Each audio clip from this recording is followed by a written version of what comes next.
અમાલ કરવા, ઇબાદત કરવા પડે મસ્જિદમાં. હાલ બરાબરનો મોકો છે. હવે ઘરમાં તો કોઈ છે નહીં, બાયડી બચ્ચા બધાઈ ગયા છે, તાળું બંધ છે. એને તાળું તોડ્યું, ઘરમાં ગયો અને જે કઈ લેવાનું તું લે અને પછી આયલું. તો મતલબ શું થયો? એક ફાયદો ઉપાડ્યો, ગનીમત સમજી કે ના મને ઇબાદત કરવા જાવ. એક ફાયદો ઉપાડ્યો નથી તો હું શું કરું? એના ઘરમાં ચોરી કરવી. ત્રીજી જાત તો કેવો હતો? અને ક્યાંય કઈ દિશાની કરવા આવે કે હું મારી જિંદગીના અંતમાં. આ ત્રણ જાતના લોકો છે. કરબલા જ્યારે બની ત્યારે પણ અંદર ત્રણ જાતના લોકો હતા.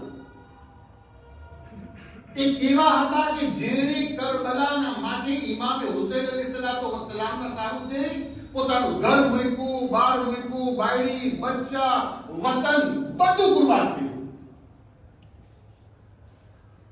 કામયાબી સુધી પહોંચે. બીજી જાતના લોકો કોણ હતા?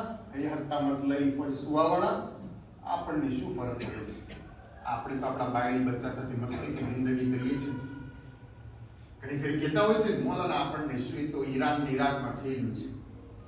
આપણે તો આપણી જિંદગી મસ્તીથી જીવીએ છીએ. કારણ એવા પણ મોમિનને કોઈ પડી જ નથી હોતી.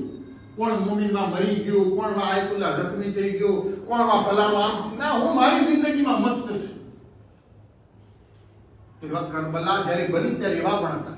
એને કાંઈ પડી નથી. પોતાના વેપાર અને પોતાના ધંધાની મતલબ જેનો કાલ આપણે દાખલો લીધા કે ખેતરમાં ઇમામ ગયા, પાણી ઉપડાયું અને પાણી શું કર્યું? કુવાનું ઊંચું લવડે આવ્યો. અને ત્રીજા કોણ હતા કરબલાના મેદાનમાં? કે જેણે આ કરબલાનો ગેરલાભ ઉપાડ્યો. એક જ દાખલો કોનો? ઉમર સાદ. ઉમર સાદે કેવો લાભ ઉપાડ્યો તમને ખબર છે? શું કીધું એને? કહ્યું અગર હું હુસૈનને કતલ કરીશ તો મને શહેરે રહીને શું મળશે? હુકુમત મળશે. ઓલા ચોર જેવું કે હાલો પાડોશી ગયો છે, ઘરનું તાળું તોડી અને સામાન ચોરી.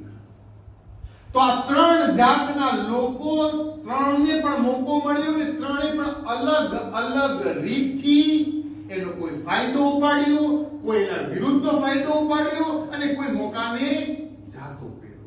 પણ કામયાબી કેને મળી? જેણે મોકાનો સરખો લાભ